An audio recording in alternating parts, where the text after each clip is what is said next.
For our elite push, as we see the state rattles home Makoa Surigao as he matches his career high of 5. Star moment of the game as he gets hounded. My name is Makoa Surigao. I'm a biology major, which is a bit unusual for a student athlete most of the time. And I plan on pursuing a career in medicine, and I'm currently pre-med with the hopes of doing pediatrics. I'm an older of 2 younger siblings, and then I have an older sister. So being around kids and with my nieces now, I have 3 of them. It sort of has given me a joy and a passion for working with kids, and to be able to do that from a medical standpoint, I think would be a really good blessing. NIL is basically the first opportunity in recent years for students to represent themselves and to use their name, image, and likeness, like the acronym says, in order to make money while they're in college. Prior to that, college athletes weren't allowed to accept or make any money based on their own personal brand. So it allows people to not only make money from scholarship stuff, but also to make money as a brand partner. I first realized that I could profit off of it when I was seeing stuff with TikTok and Instagram blow up. It was a result of, months of work from a legal standpoint with NCAA, but when it passed, when the bill passed, you had kids making $1 million on the first day. And I saw a pretty famous football athlete driving a Rolls Royce the other day, and things like that kind of persuaded me to at least try. I have a relatively decent sized Instagram following in regards to most local standards. So I decided to try to use it to see if I could make any money. I started a couple months ago during my sophomore year last year. I decided that I would post every day for about 40 days. And I completed the challenge. It was difficult, a lot more difficult than I think that I had originally expected it to be, because posting on Instagram seems like something that's very casual, but at the same time, it was a little bit difficult to come up with content. So I respect and have a lot more appreciation for content creators now. The main content that I focus on is sports related, obviously, but the inner working of sports. I try to do stuff with routines, like pre-game routines, post-game routines. I try to do stuff that is in relation to workouts, kinds of workouts. I even, on my page now, have a few ball handling workouts, shooting workouts, all stuff that I actually do every day. I think that for me, the most attractive thing in regards to my content and coming up with it is basketball-oriented stuff, because it is what I am most known for at the school. I have tons of people that follow me strictly because they know that I'm on the basketball team. So I put out content that makes people feel like they are a part of a team. So I've decided that in regards to coming up with content, you have to imagine that you as a viewer are scrolling and you see your piece of content. Would you watch it? That's the rule. And if you would not watch it, there's no reason to post it. So you try to make content that is good enough that you would watch. And I think that that rule of thumb is very helpful in regards to what to post. And then in regards to it being attractive, I think that people just want to be a part of something. So me being able to be blessed enough to be a part of something gives me the opportunity as someone trying to build their NIL to make it so that I can give people the workouts that I use. I can give people the shooting workouts. I can give people what I eat in a day. I've done summer edition eating in a day. I've done what I eat in a school day. I've done, like I said, I did what a day in the life. So all of those things help people feel privy to information that they normally wouldn't have. It's like my content is a gateway to secrets that they would have never been told otherwise. I think I've worked with over 20 brands. It has been a bit of a, like I said, a navigating standpoint. A lot of times you work with brands one time, a few brands I work with multiple times. I don't remember the first brand that I ever worked with, but one of the first larger name brands that ever sent me product for compensation was G Fuel.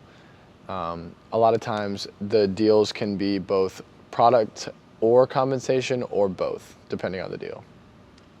UNCW, like a lot of other schools, actually hired a person to represent NIL sponsorships.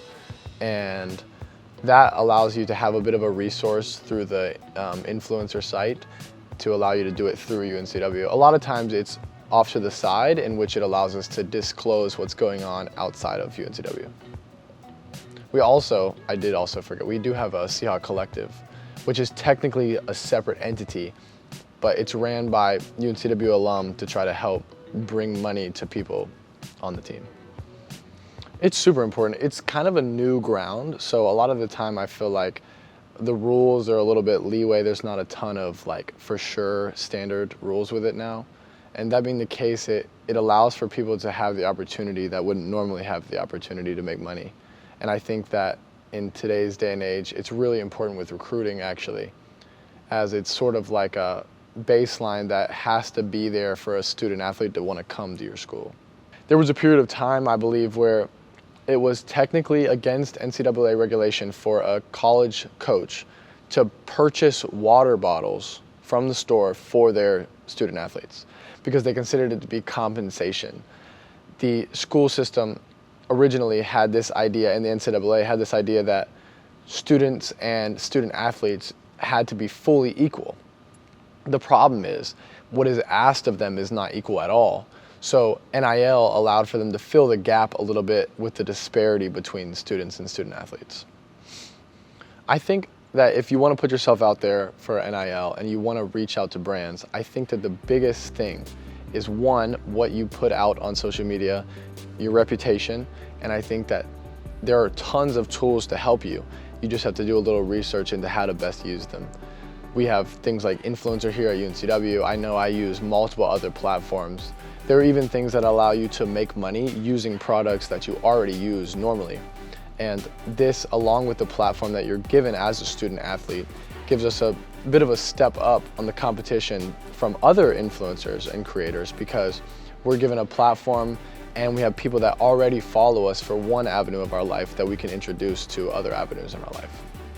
Brands, I think, find it attractive for me to have a 4.0 because it shows that not only do you work hard, it also shows that the hard work leads to success and good results. And I think all brands, as complex as it can be sometimes, very simply want winners. They want people who win, they want people who work hard, and they want people who are successful. For me, I think the balance is the hardest part about being a student athlete and being what I do in school. It results in a lot of times you feel like you're juggling two things and you're doing both of them not very well. So it is really important to be able to collect yourself and to, not to sound cliche, but to breathe so that you can try to focus on one thing at a time.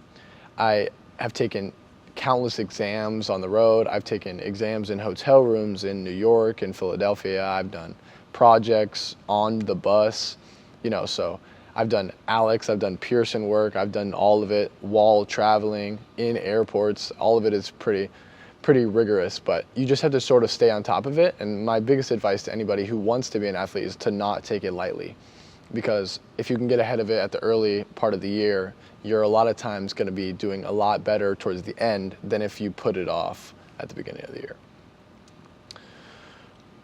What makes my content stand out? I think mostly it has to do with the fact that I am of a minority, as well as the fact that being a walk-on, while it is difficult, it is something that I think people respect and can look at as something that they know is difficult and they know to be a journey with a lot of resiliency.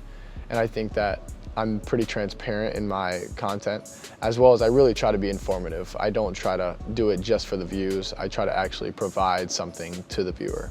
I think that being a Hawaiian who doesn't actually live in Hawaii, I sometimes feel disconnected from the culture. And it's very important to me. The language, the culture, the people, all of it matters a lot to me. And since I was able to go this summer, as well as a few times in my life, I think I've been 6 or 7 times now, it has allowed me to sort of like rejuvenize my love for the culture.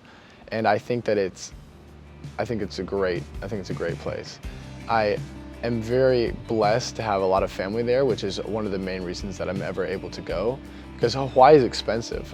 A lot of times I know people think that Hawaii is expensive because of the travel, and it is. The plane tickets are pretty expensive. But it also is expensive from a lifestyle standpoint because all the goods have to be shipped in.